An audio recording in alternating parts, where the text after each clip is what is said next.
মাগো আবার আমরা নীলায় প্রবেশ করি। এদিকে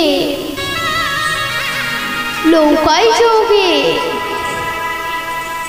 তিজোটাও অঙ্গিরা যাচ্ছিল, আর হরিদাসকে দেখে তিজোটা বলছে, দেখো দেখো একটি বালক সরস্বতী নদীর তীর আলো করে বসে আছে। মাঝি, ও মাঝি, আমার ওই বালকটির কাছে পৌঁছে দাও তো। এই বলে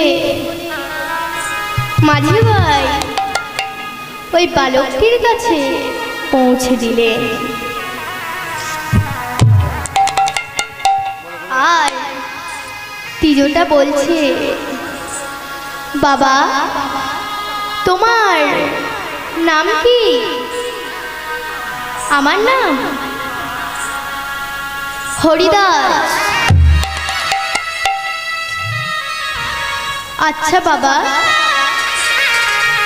তোমার মা বাবা নেই? আছে, আমার বাবা অবন্তীর রাজা। তুমি রাজার ছেলে? হ্যাঁ। তবে তুমি সমজ্ঞাতি বসে হরিনাম করছো কেন? আমার এই 3 মাসের পরে আমার মৃত্যু হবে, ওই জন্য আমি হরিনাম করছি। তিজোটা বলছে, তবে তুমি এই স্বপ্নান নদীর পাশে হরিবাসর নির্মাণ করো। তিজোটা বললে, হরিদাস যাও বাবা, সরস্বতী নদী থেকে স্নান করে এসো। এই বলে হরিদাস সরস্বতী নদী থেকে স্নান করে এলেন। আর তিজোটা ঋষি সেজে হরিদাস কন্যা দিলেন গুরু দীক্ষা।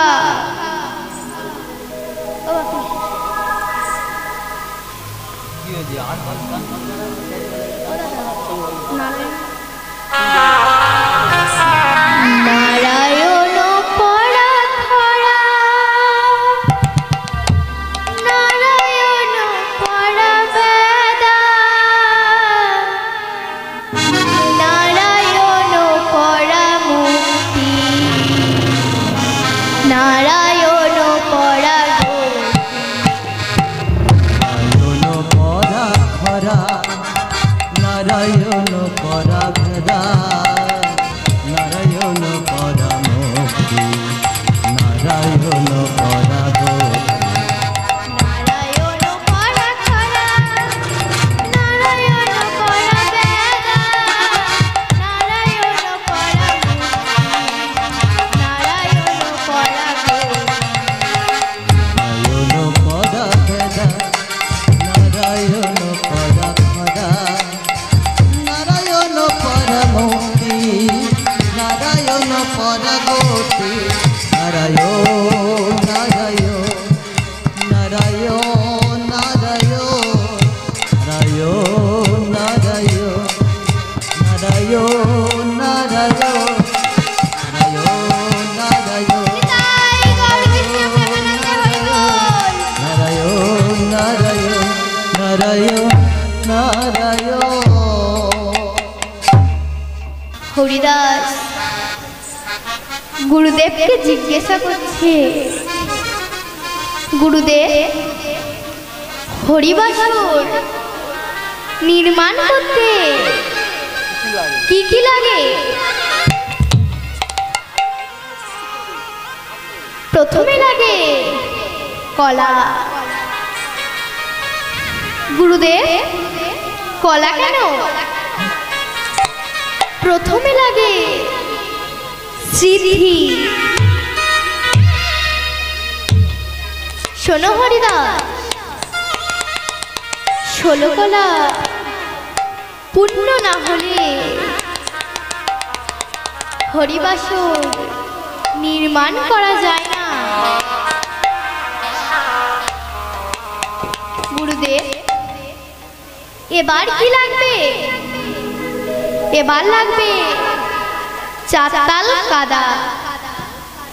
গুরুদেব কাদা কেন? আমার বাবা রাজা, আমি 4 তাল সোনা দিতে পারি। শোনো হরিদাস, বাহিরের কাদা, ভিতরে আছে 4টি বেদ। ও মায়েরা, 4টি বেদ কি কি? ঋক, সাম, যজু, অথর্ব। গুরুদেব এবার কি লাগবে? এবার লাগবে 4টি কঞ্চি। এই 4টি কঞ্চি কে মা? নববিধান ভক্তি। আর লাগবে 16টি তালপাতা। এই তালপাতাগুলি হলো বৃন্দাবনের রাখাল।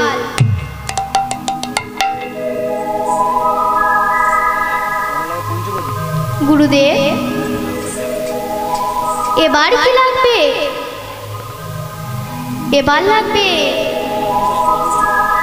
নখিয়া সুতা। ওমা, নখিয়া সুতা কারা? বলুন তোমার নখিয়া সুতা কারা? নখিয়া সুতা হলো নববিধান ভক্তি। তবে নখিয়া সুতা কারা দেখি? শরণম, কীর্তনম, শরণ, বন্দনম, পাঠ, সেবন, পদ্মাবতী আর আত্মনিবেদন।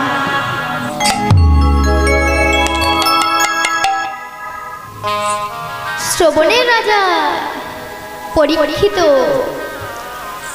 আর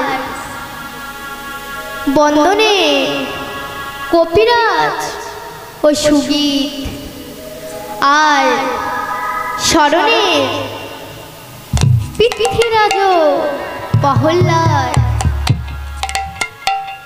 আর সক্ষতা অর্জুন, ব্রঞ্চে রাখাল সুবল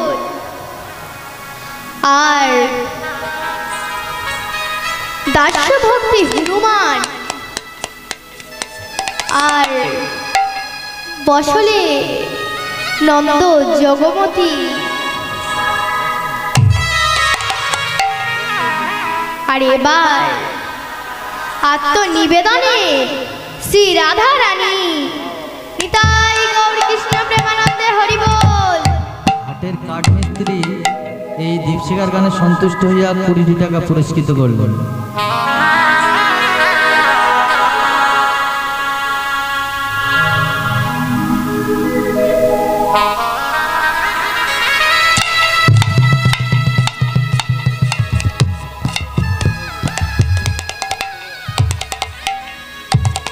এবার লাগবে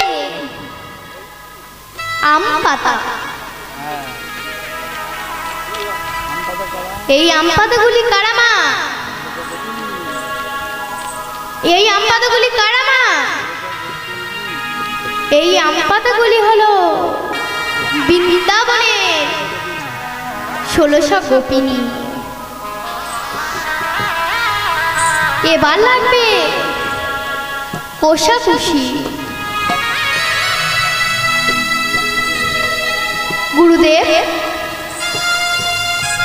কোষাকুষি কারা? শোনো বাবা, একজন শ্যামাগোপী নামে সে প্রতিরূপে প্রণাম গোপীকে ডেকে বলছে, গোবিন্দ, তুমি আমার প্রতিহত। তা কেমন করে হয়? আমি যে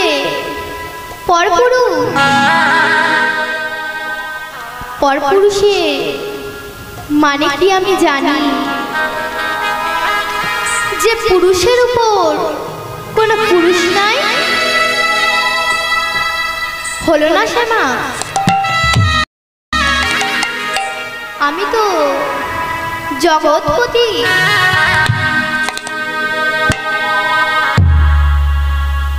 তা কেমন করে সম্ভব? শ্যামা বললেন, আমি আকাশে কালো মেঘ হলে পুরুষ ময়ূর নৃত্য করবে, আর সেই রেতপাত হলে তোমার গর্ভে আসবে সন্তান। হরিদাস আবার প্রশ্ন করলেন, গুরুদেব, এবার কি লাগবে? শ্যামাগোপী বললেন, আমি তোমার অভিশাপ দেব যে তুমি নিকৃষ্ট ময়ূরে সর্বদা পালো তোমার মাথায় থাকবে।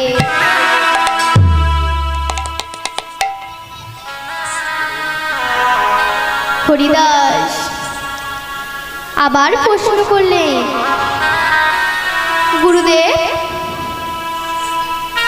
এবার কি লাগবে? এবার লাগবে পঞ্চপ্রদীপ। গুরুদেব, পঞ্চপ্রদীপ কিভাবে? গন্ধাসুরের হাতে 5টা মাথা কাটা পড়লে, ও মা, সেই 5টা মাথার নাম কি মা? আপন, গোপন, পাম, অনুপম, রোগ।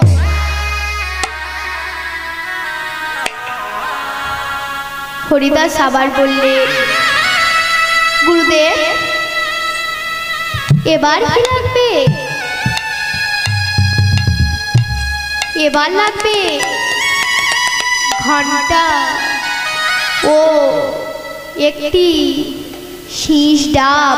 ও মা, ডাবটাকে জানেন মা? ডাবটাকে ভোলা মহেশ্বর। আর ডাবের শীষটাকে মা? ডাবের শীষটা হলো ভোলা মহেশ্বরের জটা। এবার লাগবে 10 আতপ চাল,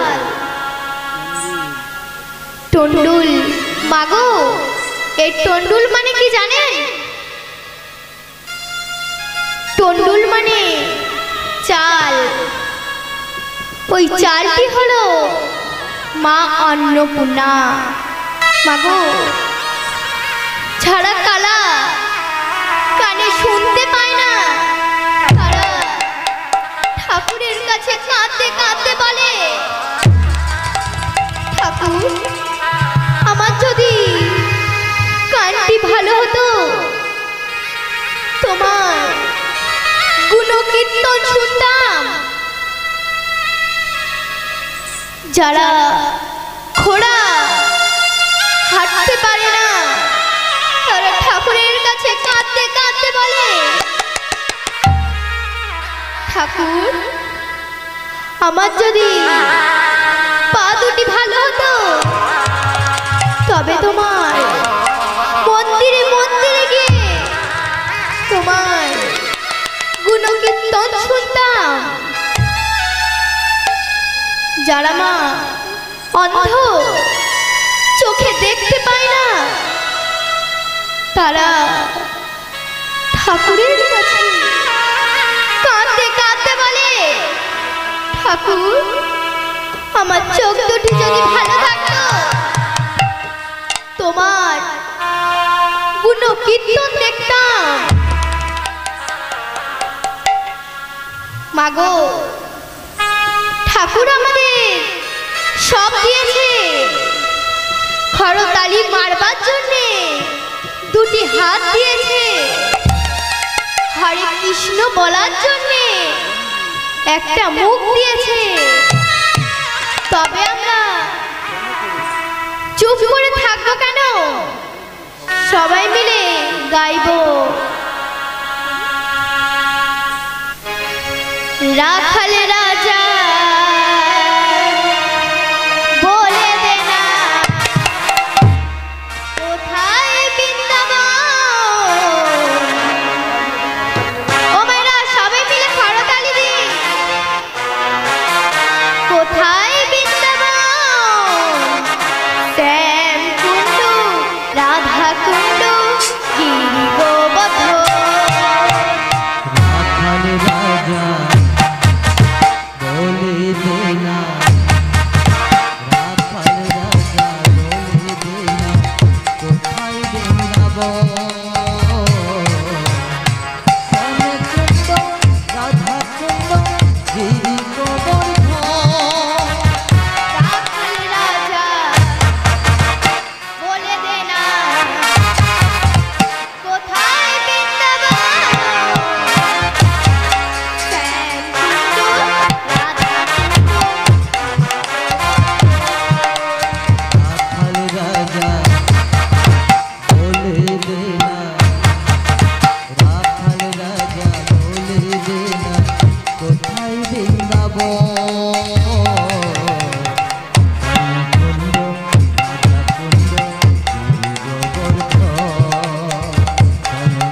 এবার অঙ্গিরা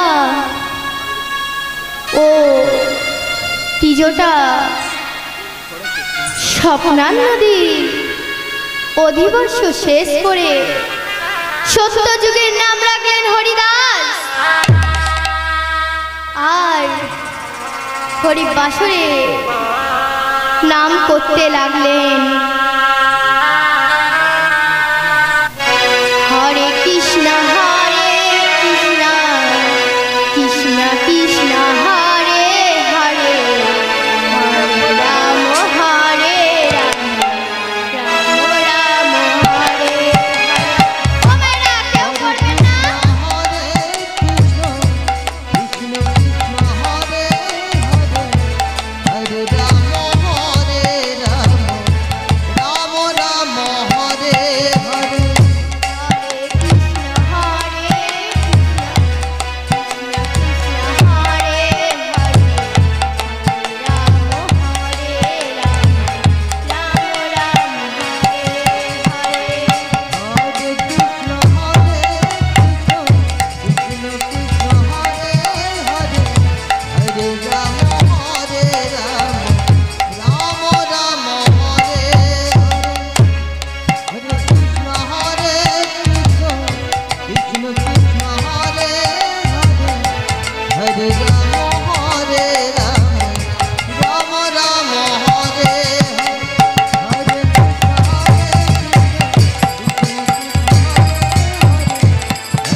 এবার হরি নামের ধ্বনি বৈকুণ্ঠে গিয়ে পৌঁছালেন। আর এক এক করে দেবতারা নেমে আসছে। আর হরিদাসের মৃত্যুর সময় হয়ে এলো। বজ্রাঘাত নেমে আসছে, বজ্রাঘাত নামতে পারছে না। হরিনামের এত শক্তি যে বজ্রাঘাত নামতে পারছে না।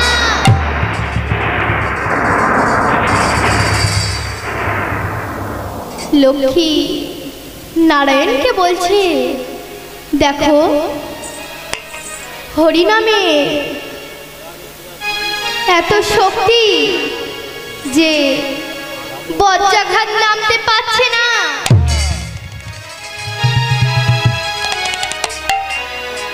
আর লক্ষ্মী নারায়ণকে বলছে, প্রভু এই হরিনামের এত শক্তি যে বজ্রাঘাত আর নামতে পারছে না। আর লোক নারায়ণ বললে, হরিদাসে ডাকে আমি সন্তুষ্ট হয়ে আমি 10-এর পিঠে দিলাম একটি শূন্য। কত হলো মা? 10-এর পিঠে একটি শূন্য দিলে কত হয়? 100 বছর। লক্ষ্মী বললে, আমি কেন বাদ যাব? আমি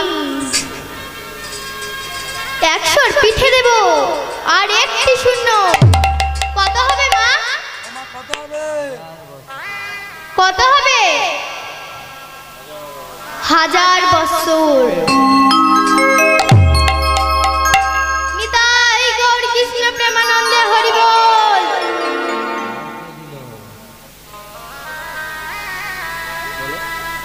আর শঙ্করী বললেন,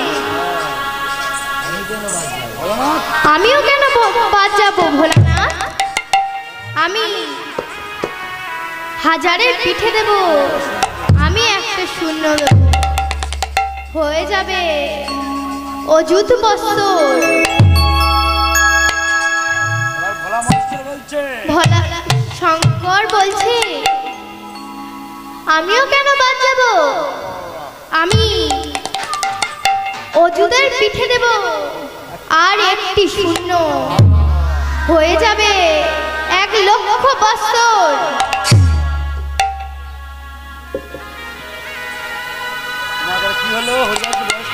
ওমা, হরিদাসের বয়স কত হলো?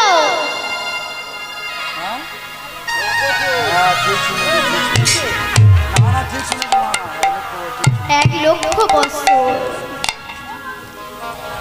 এই সংবাদ পেয়ে মহারাজ ও সুশীলা, সরস্বতী নদীর প্রাণে উপস্থিত হয়েছে।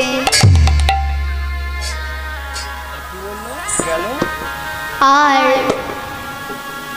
পিতা মাতাকে প্রণাম করে বলছে, মাগো, আমি 1,00,000 বছর পরমায়ু পেয়েছি।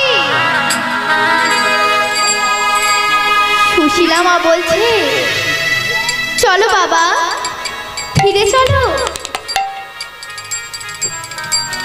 না মা, আমি আর ফিরে যাব না। তবে তুমি যেখানে যাবে আমরাও সেখানে যাব। এই বলে সুবোধ ও সুশীলা হরিনাম করতে লাগলো। হরিদাস ভক্ত আর ভগবানে এখানে মিলন হইল। ভক্ত আর ভগবানে, ভক্ত আর ভগবানে মিলন হইল, মিলন হইল। ভগবানে মিলন হইল, মিলন হইল, মিলন হইল। যার বদনে সবাই